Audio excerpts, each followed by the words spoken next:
It's fast time! What's that you say? It's fast time! I'm Sara Fontana. My grandkids call me Sasa, so you can call me Sasa if you want. And I'm here for story time. So I'm gonna read you a story, but first, I think everybody needs a hat. Go grab a hat. I got mine. Go grab a hat and get ready for story time. Welcome back. I like y'all's hats. That looks great. I'm going to read the story, Where Does God Live? And it's by Holly B., illustrated by Kim Howard. What a great title, Where Does God Live? I've thought about that in my life. Where does God live? Does he live in heaven? Does he live in me? Does he live in the sea? Let's see what Holly B.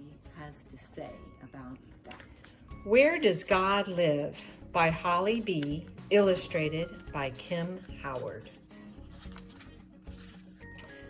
This is Hope. She's a lot like you. She loves her puppy and the color blue.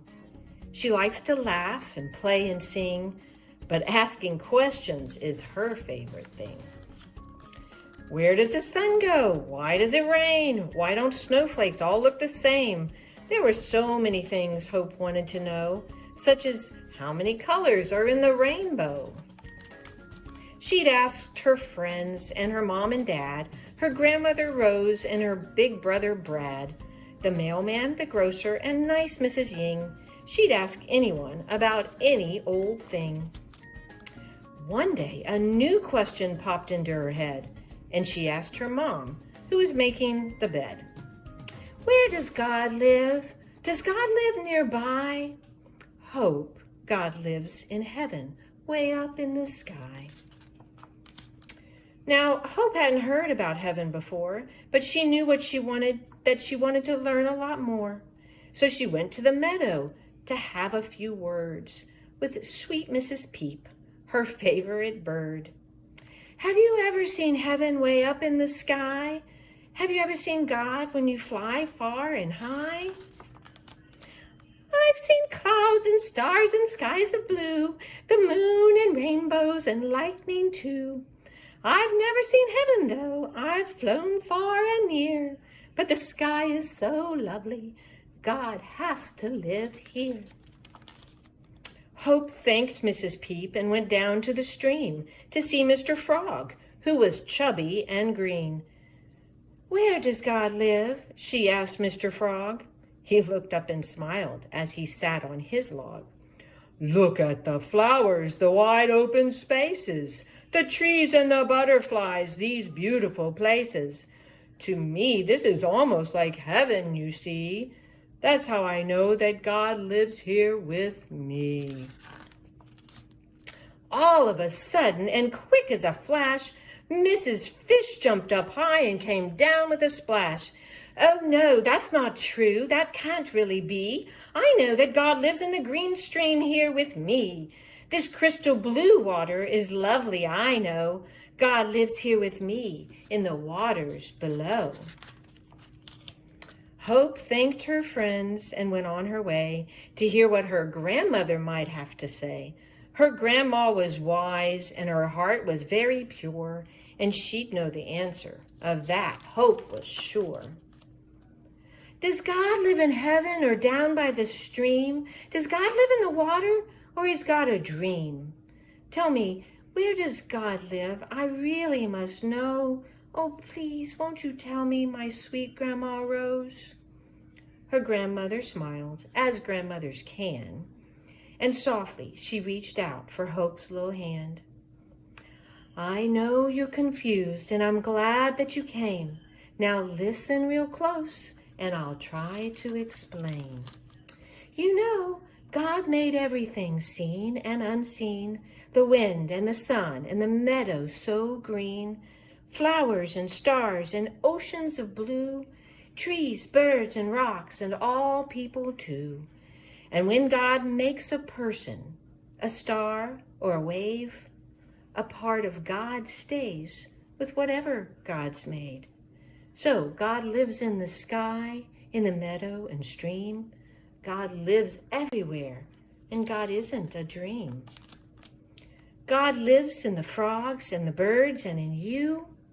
When you're looking for God, it's easy to do. God lives in all things that you see, hear, or touch. God lives in all people. God's in each one of us. And when you meet people who are loving and good, they're letting God out, just as everyone could. And if you meet people who seem hateful or bad, they've forgotten God's here, and that makes God sad. God is gentle and loving and cares for us all. God gives us the strength to get up when we fall. God is always around to help us find truth, whether we're old or still in our youth. God's your best friend, Hope. God really cares. So make sure every day to take time for your prayers. How should I pray, Grandma? What should I say? I want God to hear me. What's the best way? Her grandmother hugged her and said, Precious you, just speak from your heart, Hope. It's easy to do. Tell God your wishes, your fears, and your dreams. Then thank God for all of your favorite things. And ask God to guide you in all that you do. And be thankful for all of the love God sends you. Hope kissed Grandma, rose, and went on her way. She had no more questions, at least for that day. And on her way home, she saw God in all things, in the clouds, and the flowers, and in nice Mrs. Yang. And later that night, when Hope went to bed, she closed her eyes slowly and bowed down her head. Dear God, thank you so much for this wonderful day. Thanks for the friends who showed me the way. Please help me tomorrow in all that I do. And don't forget, God, how much I love you. The end. Hey, wasn't that a great book? Where Does God Live? There were so many really good rhymings and ideas in it. What was your favorite part? Let me show you my favorite part.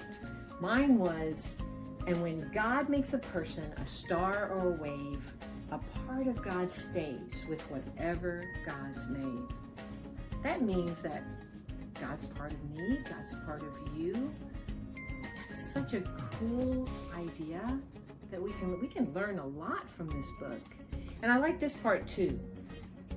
And when you meet people who are loving and good, they're letting God out, just as everyone could. So we can all let God out today. Find some ways to do that. And also we have an activity that's going to be linked to this video, but also you can find it, Where Does God Live activity. And you can go to that and find a cool activity that you can be doing to remind you of this book. So glad that you are part of FFAStime!